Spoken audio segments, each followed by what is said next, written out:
Pipebomb Radio.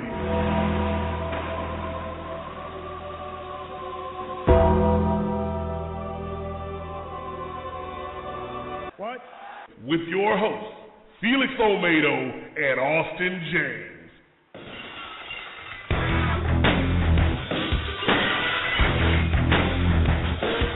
This voice, this is power. In anybody else's hands, this is a microphone. In my hands, it's a pipe bomb. It's showtime! Woo! God, I love that intro there. It is showtime, folks. Welcome, everybody, to Pipebomb Radio here on an earlier version today. No biggie. We're going to have a great guest on. I give credit to this guest coming on, of course, to my partner in crime, Austin. How you doing, bud? Doing phenomenal. Like every Tuesday night, right? Yeah, for the most part, we're doing good. And I continue to say this, but I'm saying it feels like once it's Tuesday, it's like it goes too fast. Usually it goes too slow. I'm like, it really feels like it just keeps on clicking. And we're almost done, like the year, surprisingly. I mean, there's like 7 point whatever. Oh my gosh! Right when I'm on the phone with somebody, another person calls. Great. Okay, well I'm hanging up on them. You're hanging up right now? No, I'm talking about people. Somebody called the home phone here. Oh, and, look, you're telling me you're hanging up on me. I was like, wait a minute, you can't. Hello, partner. No, I'm just kidding. That's you're bailing on me already. I was like, wait a minute, you can't leave yet. Yeah, they call on doing something. So I mean, nobody ever wants to talk to me beforehand. So I guess I have a problem. But tonight we actually have on Jake Shannon, and he is not only he does so many things. It's crazy. He is not only a hypnotist. He is a author of like 5 books, dealing with hypnotism and the political stuff, and of course catch wrestling, which he has actually had the awesome pleasure of being beside the legendary Billy Robinson, basically training some awesome just kids and anybody, not only kids, and I'm talking about anybody that was able to go to the seminars and stuff. He's able to train them, and they're so awesome. I mean, he's the founder of the scientificwrestling.com, and I'm looking forward to speaking to him so much. He is such a great guy and an awesome trainer. You told me too when you told me who was coming on, and you said he was also a hypnotist, and I looked at the picture. I'm like, okay, I'm a little intrigued yet creeped out, yet I want to hear about it. Is that wrong? I don't know. I guess we'll find out. I've never met a hypnotist before, to be honest. I've never met one. So I never met a catch wrestling what is it called, trainer that hypnotizes people. You can imagine how many he must win a lot of his matches. Oh, I know. He just has to put him in a trance and 1, 2, 3. But so I got to get your thoughts on Monday Night Raw from London, of course. Obviously, for those who might have already read the spoilers, shame on you. But for those who watched it live, I want to ask you, of course, what did you think, bud? Of the entire Raw? Well, I mean, personally, I'm just going to say this before I get your response. I know the Raws from London aren't always the best, but every now and then they have a few great shows. I'm not going to lie. The crowd is a little bit more into things, a little bit more livelier than us American folks. But, Well, I think that, it was on fire the entire night, because I guess the British fans really like the Wyatt family. I mean, you can see the entire arena was lit up with people with their phones, like waving them and singing the tune. You have the whole world in the fans, and that was a really interesting show. And what did you think? Some people are kind of pooping on I say poop, but a crapping, shitting, whatever you want to call it, on Adam Rose. And the reaction, and it bugs me too, because some places, when they go to some places, the reaction is so dead you can almost hear a pin drop, and they had to literally, I almost think they actually put in a fake response from the crowd, and people are saying his debut was not all that good. Yet when he's over in London, he gets a huge response. The people love him out there. I don't understand. Honestly, I'm expecting big things from him, but I don't know. I don't know what to say. No, you understand. I want to see more. The London people aren't lemons, unlike you and all the other Americans who are all lemons instead of being rosebuds. It's much more awesome to be sweet instead of sour. So, the London people know what's going on with Adam Rose, like I do. I think he's actually really entertaining. He just needs to find what works for him. Even though I think it's too much too soon. You know? You think so? See, because that's what I was thinking about. Remember, I was telling you too with the entourage thing. Now, I was kind of comparing it to the Wyatts, to the entrance. Yet it's been working for him. Will the entourage continue to work for Adam Rose? Will they cut it down to a few? You know, they're going to keep that damn bunny. Mm. I don't know. I want to see more because I'm afraid people are pooping on it before they have really a chance to see it kind of go somewhere. You know, they see how quickly it got, you know, popular on NXT, yet they're quickly to crap on it just from the very first debut. Come on, you got to give something a little bit more time to get it going. You know, I'm just saying. I want to see that he's not only like a guy that looks the party, but at the same time when he's in the ring, he's devastating. Like you don't have to take me seriously outside of the ring, but when I'm in the ring, I'm all business. And I'll do a few funny things, but I'm still going to kick your ass to the end. You know, I think we'll get a really good taste of that at Payback. I have a good feeling that there's going to be some kind of match between him and Swagger. Mm-hmm. I guess that'll kind of go. It'll determine if they'll take him serious or not.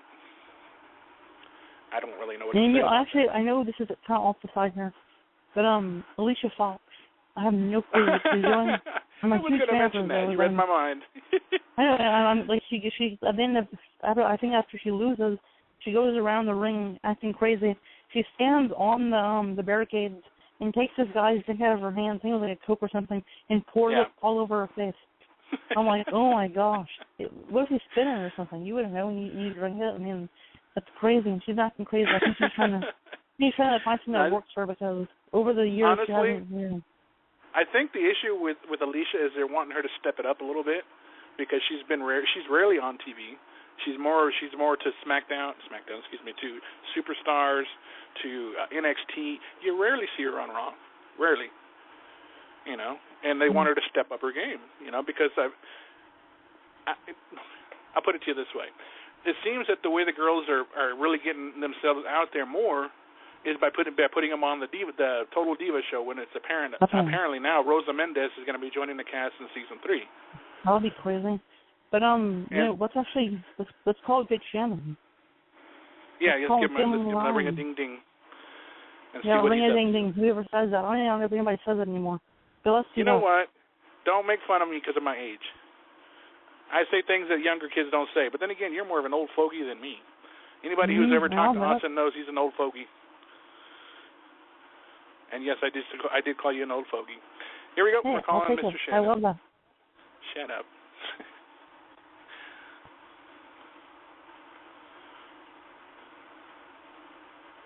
Well, all right. Let's try that again. I see what I did. I swear this phone system loves me to death. They do. They do. I'll put in what you always tell me when I forget and see if that helps.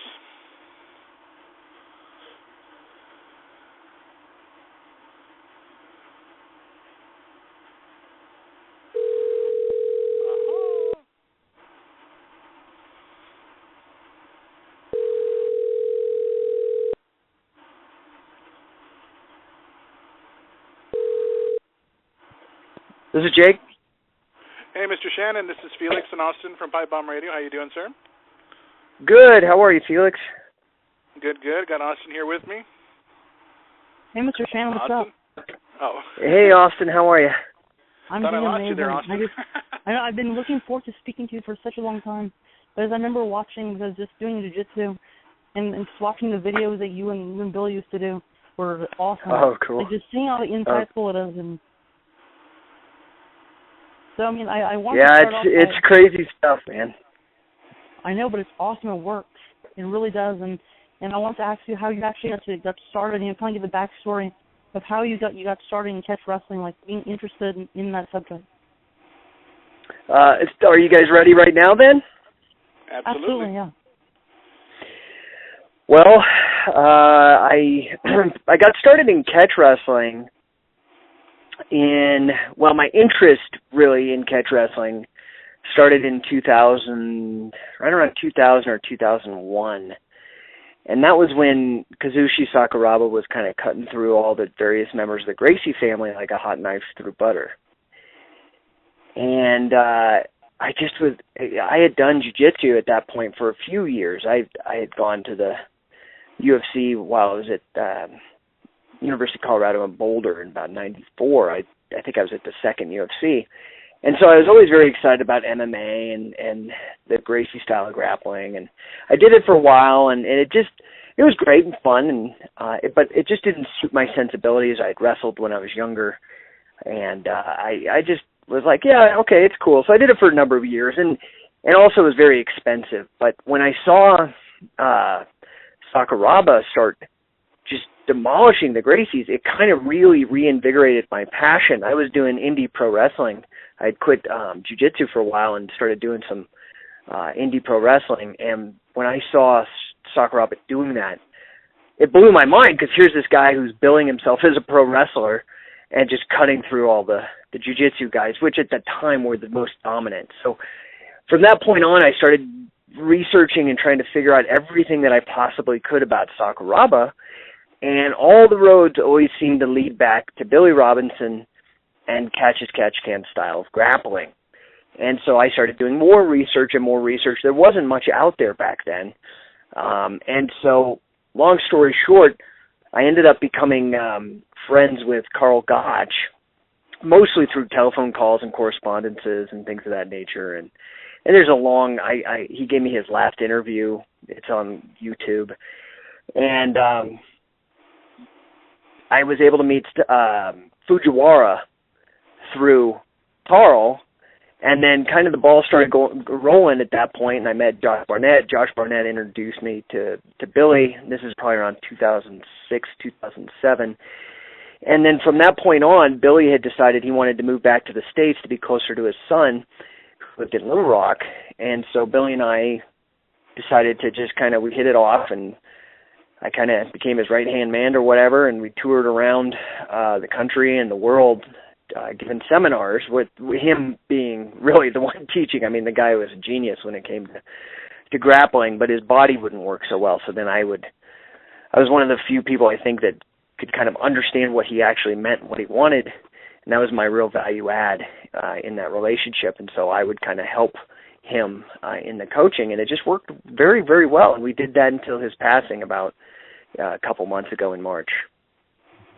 That's awesome, and I know that Sakuraba is actually emulated Tiger Mask for a while, and because Tiger Mask in professional wrestling is one of the best in Japan, and I know that him going through people like the family, like the Gracies, that's a kind of a statement to make when you do something like that, and you being side by side with Billy Robinson for a long time, how was that like? Training with him specifically. Well, it was certainly interesting. I did, as I mentioned, have the fortunate. I was fortunate enough that I got to know Carl Gotch fairly well before Billy, so I kind of had a sensibility of the old timer style, which was kind of not a lot of nonsense and just being straightforward and shutting up and doing what they ask. And so that's what I did. I mean, Billy was notorious for being a bit of a hard ass with regards to training and demanding excellence, but I think, that maybe is not so common, or at least that's what he would tell me, that, everybody wants an attaboy or a pat on the back for not even really doing anything, for just participating, not even for excelling. And he said that's just not the way that he learned. And, it took me a while, but I came around to it, and I think there's a lot to what, not just the techniques and the concepts, but the way he taught. And I think there's a lot to it. So, that's what I'm doing now, is I'm trying to continue that on. I mean, I really went through a bit of a kind of existential moment after his passing where I was like, no, I just don't even want to do this without Billy. But I know that Billy was all about wrestling, and that he would come and probably haunt me if I didn't continue it on in some manner or the other. So I know it's what he would want, is to keep it going at, try to maintain the excellence. I don't think anybody's really up to the task, but I'm going to do the best I can. So I've been very lucky that I know a few other really incredible athletes and coaches in wrestling, and I've been able to enlist the aid of the Guinness Book of World Records, most winningest wrestler in all of wrestling history, and the most pins, and a whole host of other records. His name's Wade Chalice. So he's going to take over as best he can Billy's role as the head coach for Scientific Wrestling, and we'll all continue trying to assist him and kind of teach him the submission side of catch. I mean, you have to understand with Wade, somebody that good, his learning curve, he's kind of a savant. It's his learning curve in wrestling is much different than anybody else's. Yeah. So it's really an exciting time, but it's kind of bittersweet with the passing of Billy. And when you look at Billy Robinson, like when any match that he's ever been on, you can see that there is a science to it.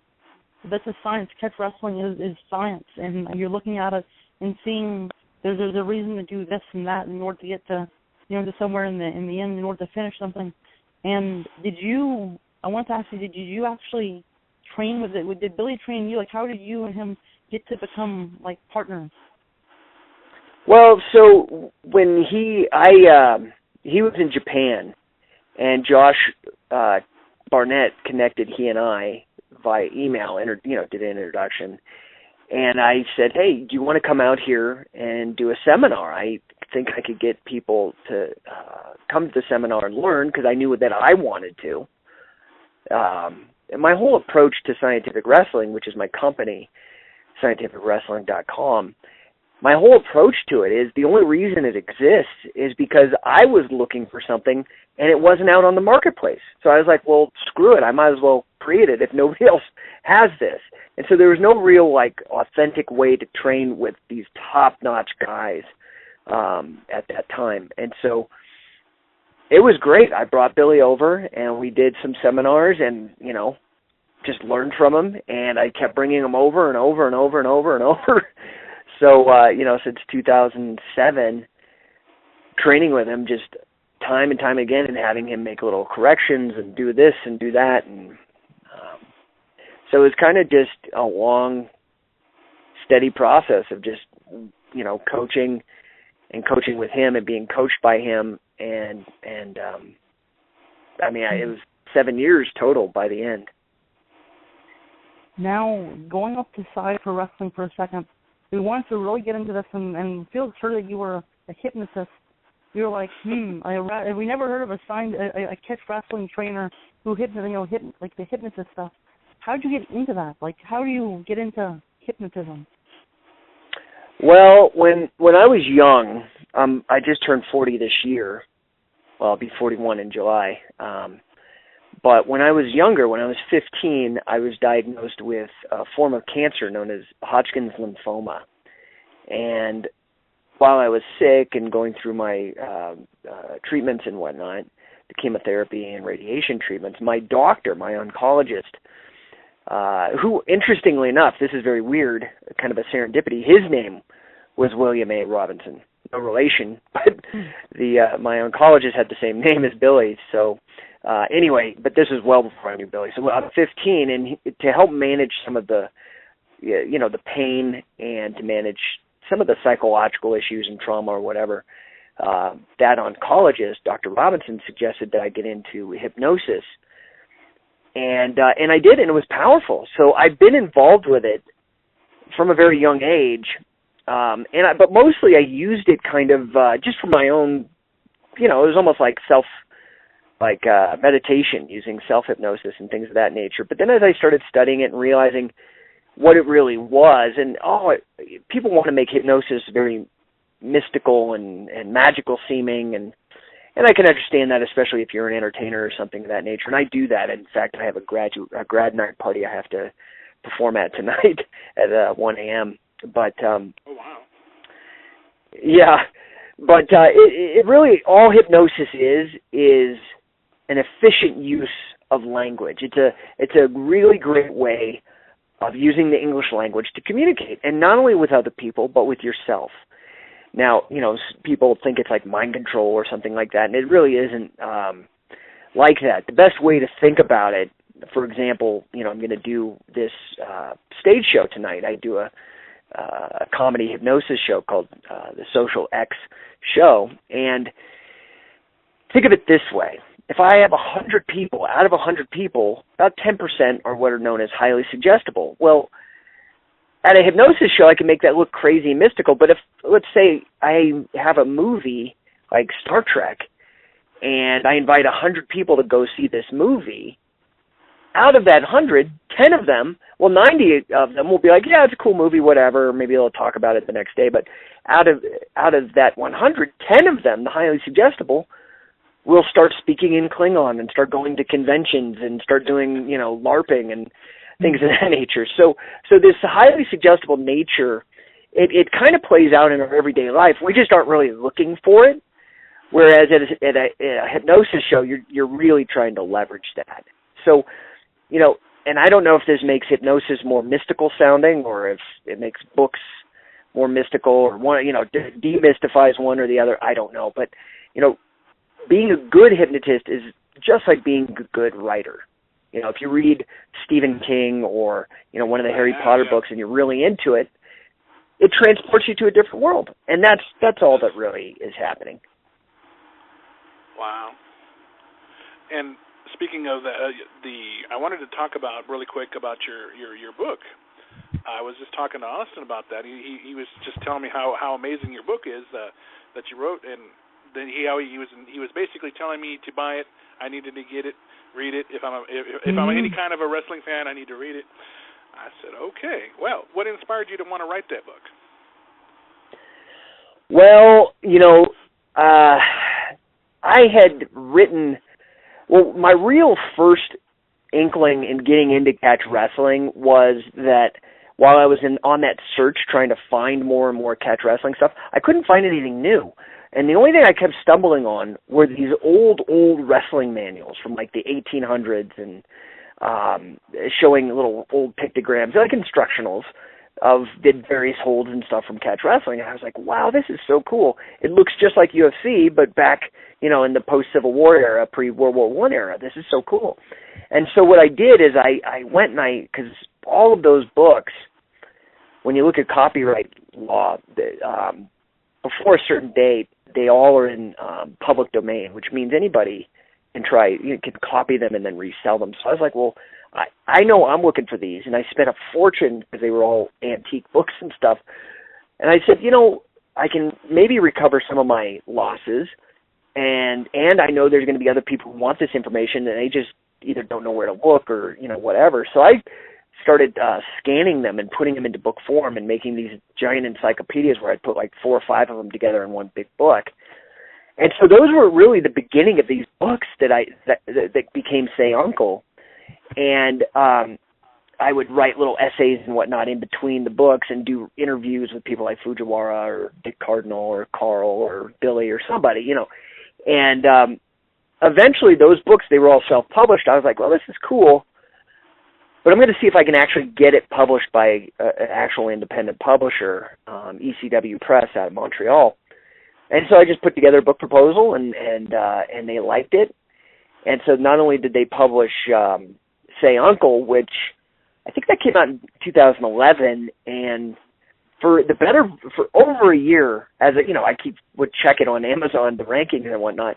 It was constantly hovering in the top 10, somewhere between like the top 20 and top 10 of best-selling MMA or wrestling books on Amazon. So it did quite well, and off the strength of that, I went back to that same publisher and said, we really need to get Billy Robinson, a memoir from Billy Robinson, because I'd been around him so long and heard all these stories that we need to get this documented, because while he's alive, because this is amazing stuff, this fills a gap from the golden age of catch wrestling like Frank Gotch and Farmer Burns to the modern guys and modern MMA. It really fills that gap in nicely. And so we did that. We pitched it to them, and they wanted to do it. And that's another book that has done really, really well. It's, like I said, in both wrestling and MMA, it hovers somewhere in the top 10 to top 20.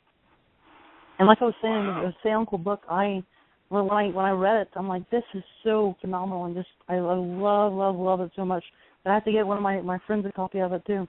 And not just because it's about catch wrestling, but it's also covers Ultimate Fighting, pro wrestling, and the modern grappling categories, and it covers so much in this one book. I can't tell you how much I love it. If you're a wrestling history fan, then this is definitely a book to get, I have to say.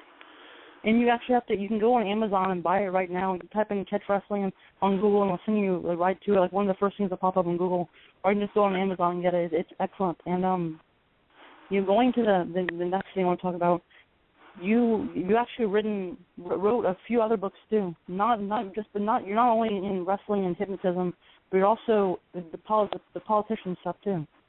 Did you have I see you're such an interesting person, but you not only love wrestling and stuff, you're also in the hypnotism and in the politics stuff.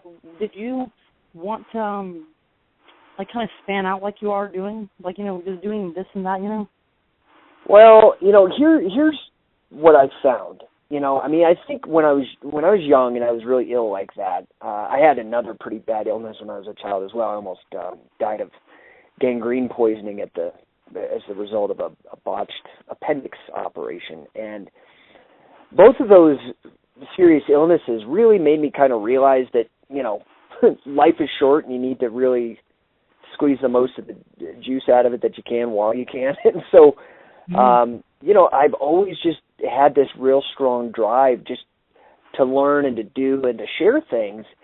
And so you've kind of stumbled on maybe the three big areas in which it's strange because, people that know me from wrestling don't realize that I've built a name for myself in kind of in politics, and the people in politics don't know I built a pretty strong name for myself in hypnosis. And it's a strange mixture. But what I find is so many people limit themselves just to one thing, and I don't know, and not everybody is good at a bunch of things, but if you are, you shouldn't shy away from it. Or if you have a passion for a bunch of things, you shouldn't shy away from it. And I'm pretty involved with this I don't know what it's called now, the liberty movement or something, libertarianism, or guys like Ron Paul and a few other people like that. I really don't like politics because I think it's pretty slimy and pretty gross. And to be honest, I think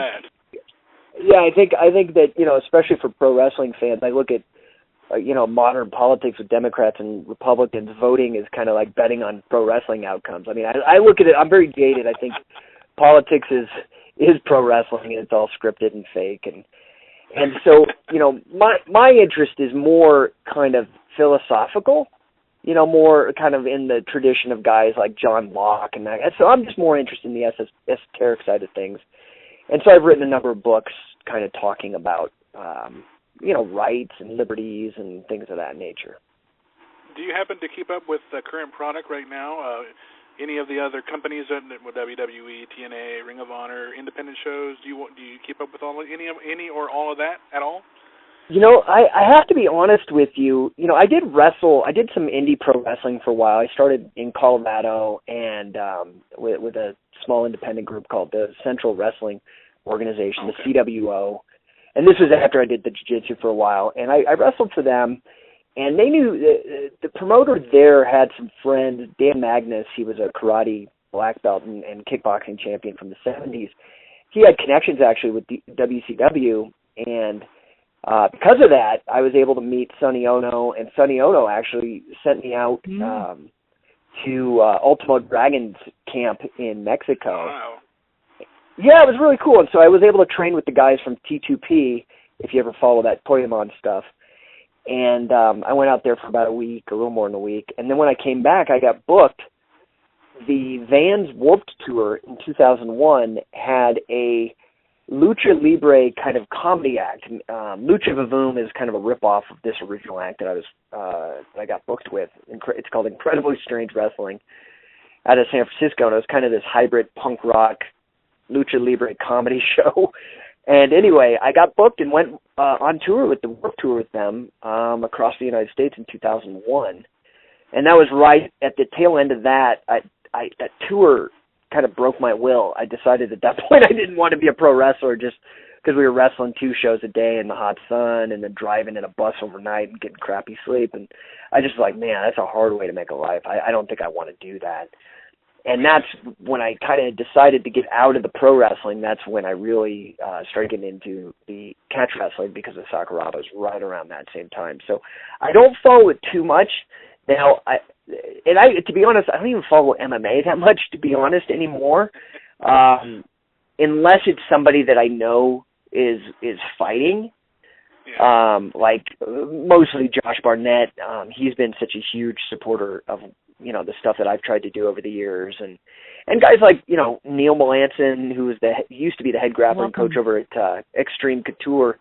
He flew Billy and I out to go coach there, and what was cool about that is Daniel Bryan was Neil's roommate, and Daniel Bryan came to a couple of the seminars with Billy and I. It was really neat. Oh yeah, wow. Neil Melanson is amazing. Like, I just watch his videos. I watch all you guys' videos on YouTube before I do jiu-jitsu class or something and go roll. And I see what you guys are doing.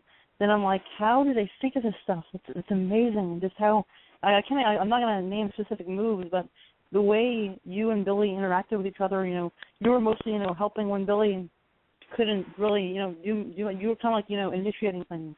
But he was talking over, and then I've seen when some person's like doing something, they think they're doing it right, they think they're doing it really right, it looks right, and he can point out that really small things and makes the world of a difference. And yeah, that really nails the essence of Billy. I mean, it was almost like, it was like he had some way of specially seeing, and it was crazy. He could see angles and look down the chessboard in a way that I really had never. And I've been around some pretty amazing coaches. He really had a strong talent for that. Definitely. I wanted to say too, if you're, I know you've definitely built a fan base, not just in, just really in everything you've done. If the fans want to keep up with what you're doing, your shows that you mentioned, you have one coming up tonight. What would be the best way that they can follow whatever it is you're doing, any projects you're up to, and so forth? I mean, I think you have a website or something like that? Yeah, I appreciate that.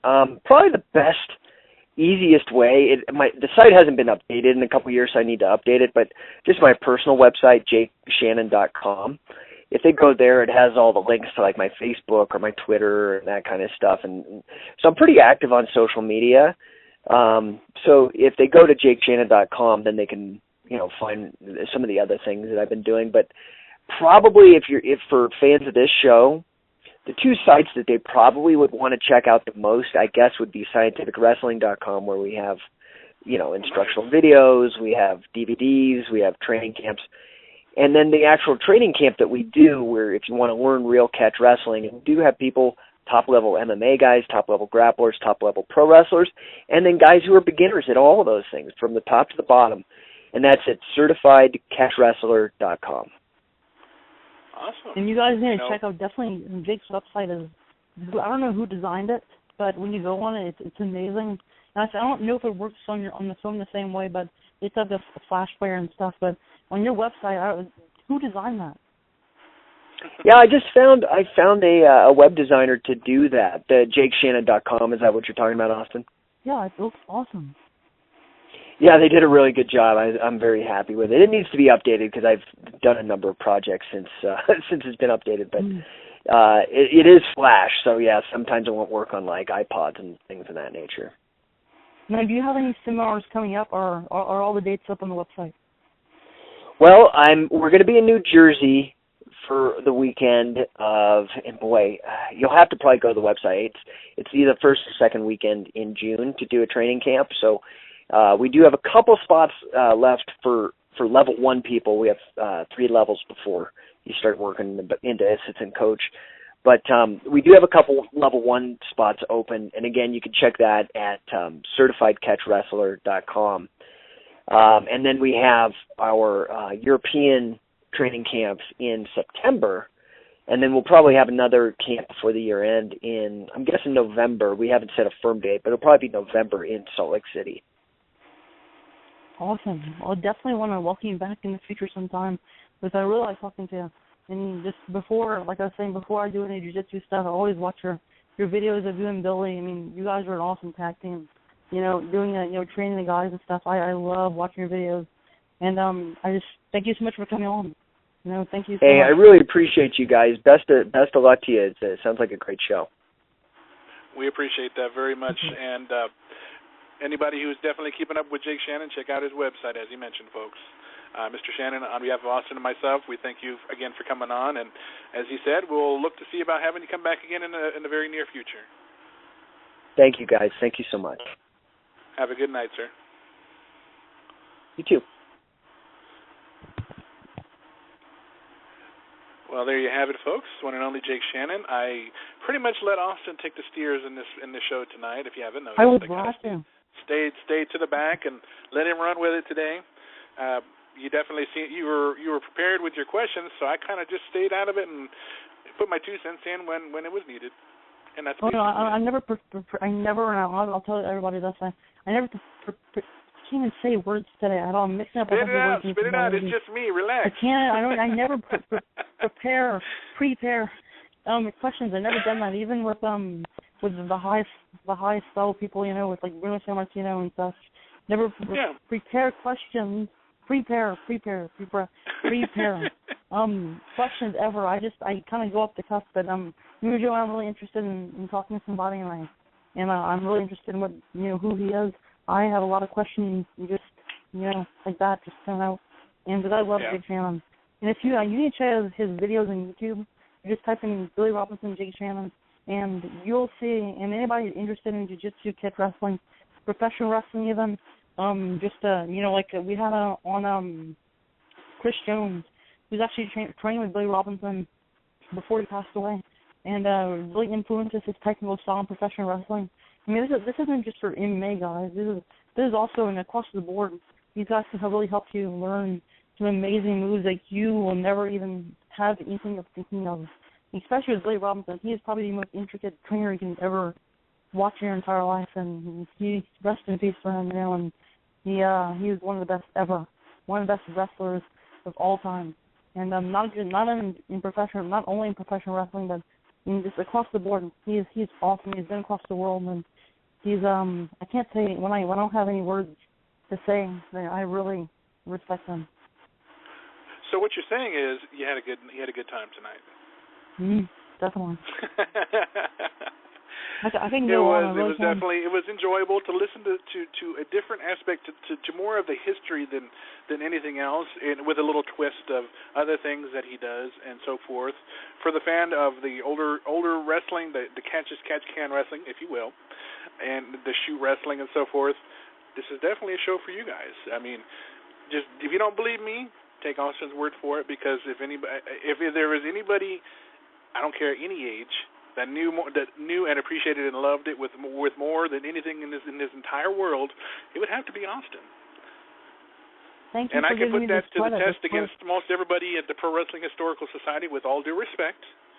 This guy loves it and can't get enough of it. So that's a huge that being statement. said, well, no, see, I'm not saying that they don't. Did you know more? I'm saying you appreciate it and you love it. Maybe if not more, maybe very equal to a very good portion of the almost 19,000 people they have on their page. Holy cow! I know, it's crazy. And then we have their show in, I think, not this coming Sunday, but the Sunday after. No, it's this Sunday. This Sunday. It's this Sunday. Oh, wow, it comes and goes so quickly. Wait. What is this Sunday? Hold on. This Sunday is the 25th, so yes, there wouldn't be the following Sunday, because that would be the Sunday of Payback. This Sunday. Yeah, this Sunday is going to be the next show. And I'm not sure what the topic is for this time, but last time around was Florida Championship Wrestling. They had on Barry Rose, who was... Well, you know, I think I think Jimmy had mentioned that they were going to have Bill Anderson, actually. Yeah, Bill Anderson. We're actually going to be having him... Yeah, Bill Anderson. We actually want to be having him on Tuesday. Yeah. So he'll be a busy man, because he's actually preparing to go to the Cauliflower Alley Club meeting they have in Vegas. He was a professional wrestler. He also was a trainer. He was a man that wore many hats and made many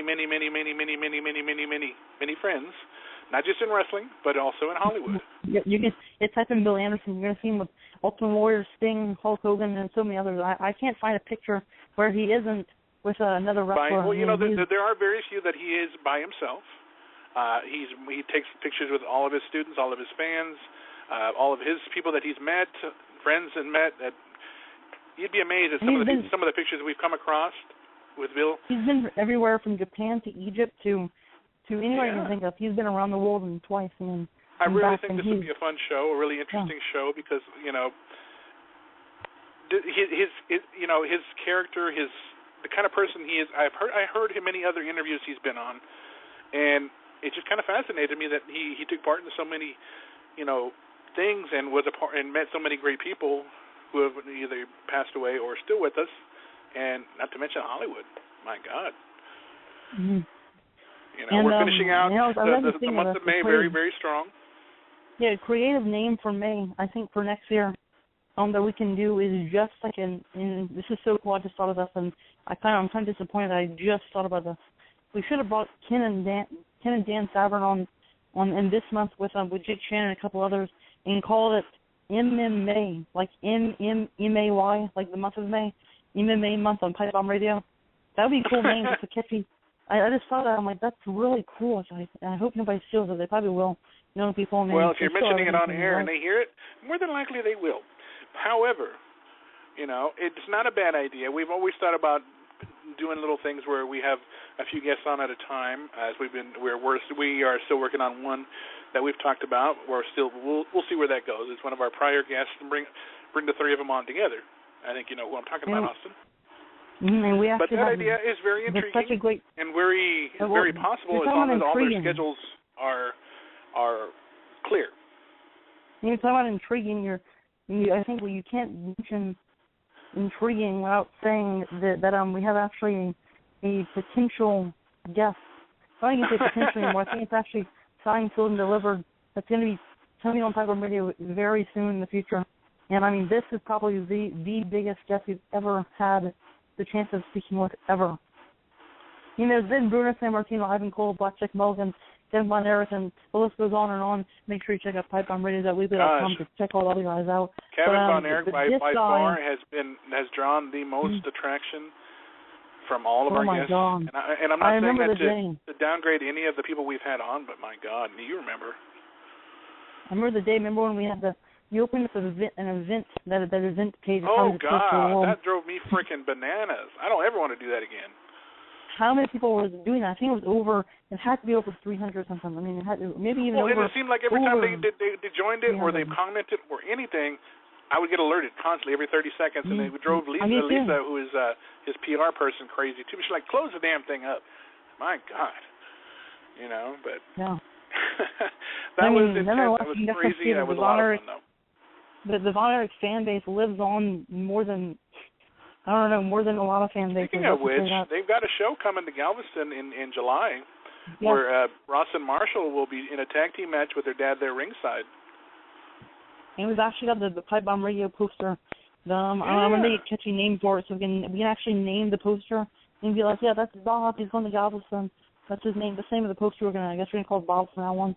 But he's going to be going to the poster. Is going to be going around to Galveston with John Paul, who is its owner basically, and he's taking pictures. I don't know if you've seen all the pictures that we posted up on Pipebomb Radio's Facebook page with some of the wrestlers we had on holding the sign and stuff. And next month, big thanks to all them guys for doing that. And they didn't have to do that, but they did it, and we appreciate it.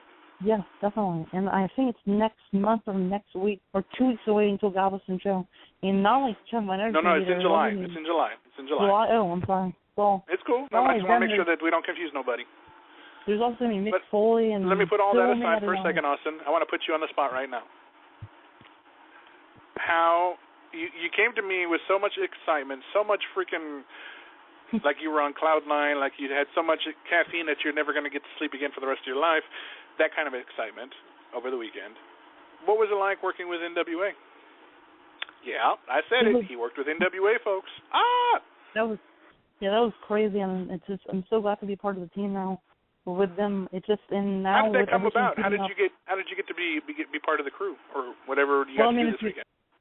Well, if anybody, I don't know if you guys know, but I mean, I've been there's a promotion in Houma, Louisiana called Elite Championship Wrestling. I've been doing their DVD covers for over 3 years. I mean, ever since they kind of revitalized and started up with Houma, bringing back wrestling, where, you know, in Houma, Louisiana, there hasn't, at least for a while, there's never been professional wrestling in Houma. And then in 2011, it was brought back again with the Elite Championship Wrestling, and in 2012.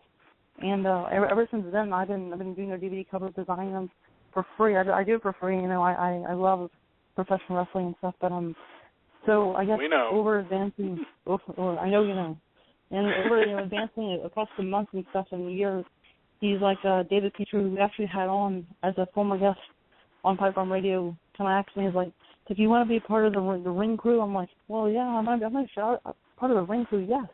I would love to set up rings and stuff. And he's like, why would you want to set up rings? I'm like, it's why harder would than you shit, want to set let me up tell rings? you. And it's actually, yeah, no joke. And I'm probably the most insane person in the world, but I enjoy doing it. I enjoy putting up the rings, and we did it. This is the schedule. We had a Saturday night show in a place called Ulac in Louisiana, and it's about 20, 30 minutes away from Houma. And we did a show there. We undid the ring, you know, took everything out, set it up. After the show was over, we took it down, put it back in. Now that might seem like an easy process, but that's an understatement times a million. But I mean, we got up pretty quickly. But that's because we had so many people there, you know, helping us. Maybe like 10 people there, you know, lugging up all the wood and everything you put together, wrestling ring with. And I mean, it's really, you have to be really tough in order to do that stuff. And to do it two nights in a row, it's pretty strenuous. And I love doing it. I'm an insane person to begin with, but I really love doing it. And just now, everything's starting to heat up. We're having Hacksaw Jim Duggan come onto the show in July, and Jay Lethal supposedly soon is going to be there too. And along with the NWA is such a huge company, and it's been around for forever. I mean, for a long time. And well, let's not forget the fact that Mr. Hope is coming to Houma. Well, yeah, did I say that? I may have missed it. Maybe I missed it, and if I did, I apologize. Go ahead. No worries. And we're actually in the NWA North American Heavyweight Championship Tournament for Connie, number one contender. Will be actually starting in Houma next month of the show, June 28th. It's just June 28th, Sunday, June 28th or 29th. I can't remember the exact date, but one of the two. And the official NWA North American Heavyweight Title Tournament was actually being held by Byron Wilcott, a former guest on Pipebomb Radio. Yeah, congrats, Byron. The number one contender is going to be crowned there. So just imagine the array of talents from the NWA that's going to be there. And there's a ton of them. Yeah. Look at the Houston Carson, Ricky Starks. I can go on. I really can. There's so many guys. I know you could. But trust me. And I know that I feel like I'm rambling. I'm just trying to. It's been a long week. It really has. It's been a fun one. I'm surprised you're not sore or tired from this weekend. I am very tired. That was fucking. Hey, yeah, which made sure you made it to the show today. Going on a side note, I just wanted to mention, if it hasn't been already, and those who haven't seen my pages and so forth, today would actually mark the 3-year anniversary of the passing of Randy Savage. Those of you who know that I am a huge fan and have been, and pretty much I don't think I don't know anybody who really wasn't. You know, although we didn't do a tribute show to him, I don't really think there really would be needed, because I could tell you the fact that we pay tribute to him every single day on my wrestling page that I made in honor of in memory of Randy. Pardon? We did a tribute show with him. No, I meant this year. I know we did one back on his birthday, but this year we were doing it on the anniversary. You know what? We did one back on his birthday, and I thought that was really well done. And what was the icing on the cake is having Lanny there with us.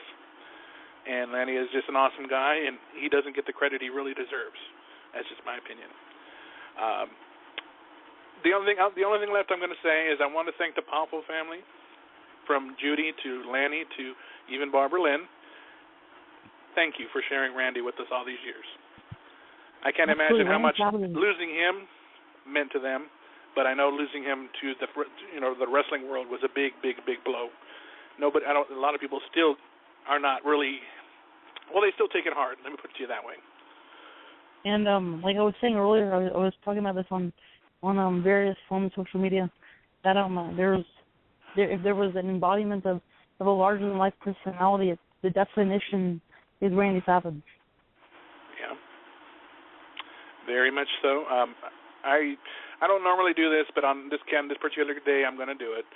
Please check out my Randy Savage tribute page. It is Team Macho Madness on Facebook, where we definitely keep the memory of the madness alive every single day. I know there's so many cool pictures that you put on there, and I believe that who is the guy that follows it? There's a bunch of wrestlers that actually follow too. They're on there liking pictures and stuff, and well, we actually got talked.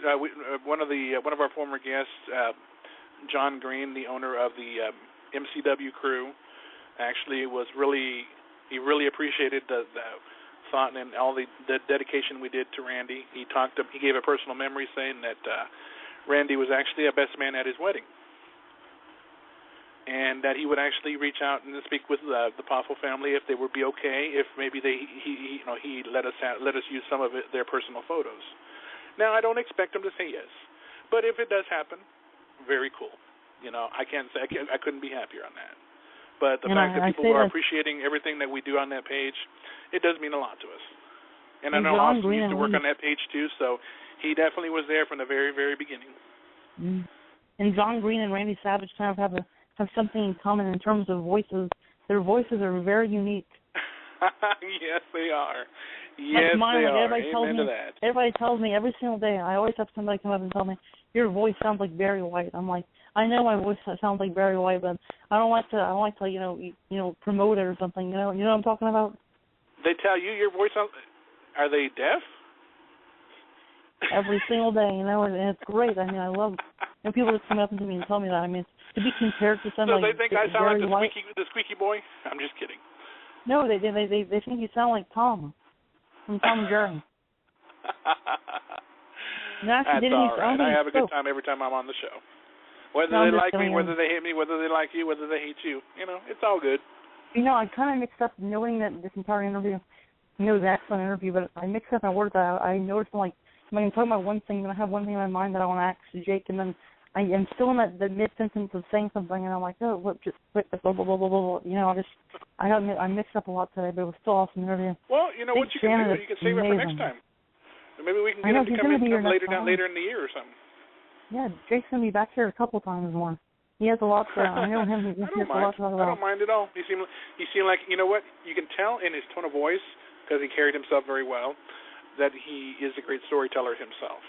He's interesting. And that's that. You don't hear that very often in very many people's voices, but when you can hear it, you can sit there and you can hear it, this dude can tell a good story. And all you got to do is just sit back and just listen and enjoy. I got that feeling from Blackjack. I got that feeling from, who else was it? Ivan Koloff. Tanaka. And although, God bless him, I really enjoyed speaking to John Green when he was on back in October. I couldn't understand hardly anything he was saying because he had such that voice. He had such a deep voice. He has a very unique voice. Oh, my God. I couldn't barely understand. God bless him. But it is, it was fun with him, though. But what I was going to say, next week we actually have on Bill Anderson, former WWF superstar, and he's been, like we keep on saying, he's been around the world. He knows probably every single, it seems like he knows every single person who ever lived. Because you search Google, he's having 7 Billy Anderson.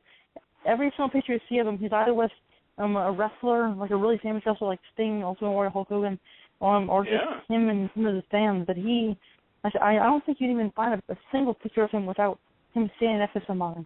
And that's I don't know if it's a hindrance or a blessing, curse. I don't know. He knows a lot of people. Yeah, he does. On a final note, before we go ahead and call it a close for tonight, I wanted to touch on this particular group that I'm a part of now that I just recently joined. It is called, and I talked about this with Terry very briefly on their show, but I didn't want to interrupt, so I will not talk more about it on their show. I'll talk about it here because it's my show. Toastmasters. For anybody who has never heard of Toastmasters, check out their website. But it is definitely one of those kind of groups that help make you, if anything, not only a good leader, but a better motivational speaker, a better speaker to people. If you've ever had issues with the fear of public speaking, I know I get jittery when I have to do presentations and so forth, and they really make you feel comfortable and encourage you. They give you some helpful tips. You get to listen to other people give good speeches and even learn from other people that give good speeches. So I encourage you guys, if you guys have ever... Go ahead, what? I said not only that, but they also have excellent refreshments afterwards. I mean, they have butter, toast, stoves, ovens. I know you got to throw a joke in there every now and then, smart guy. But in all honesty, it is a speaking group where you learn how to be a better public speaker and a good leader. I don't mind the jokes. I know, and most people who usually have heard the name, they actually assumed it was one of those kinds where you get you have some champagne and you give a toast. Well, it's not that either. But I was actually seeing one. I mean, you first posted about it, and I didn't read what you would. When I seen the picture of it, I'm like, Toastmasters. Yeah. First thing that came to my mind, he joined a cult that made the best cheese sandwiches. I mean, what is it called, grilled cheese sandwiches or something? That's what I thought you're joining them. I'm like, oh, okay. So toasting means like you're toasting like speech. Like, yeah, let's do a toast for Macho Man Randy Savage on his anniversary, you know what I'm talking about. Then I understood what you're doing. It is something to help me. I mean, people say that I have a good tone and good voice for whatever, just in talking and making speeches. But this is something for me. It helps me feel like I gain a little bit more confidence in myself if I lack anything as far as speaking goes. I know that as their new year starts, which for them it'll start officially July 1st. I have actually been voted in as, believe it or not, as vice president of membership.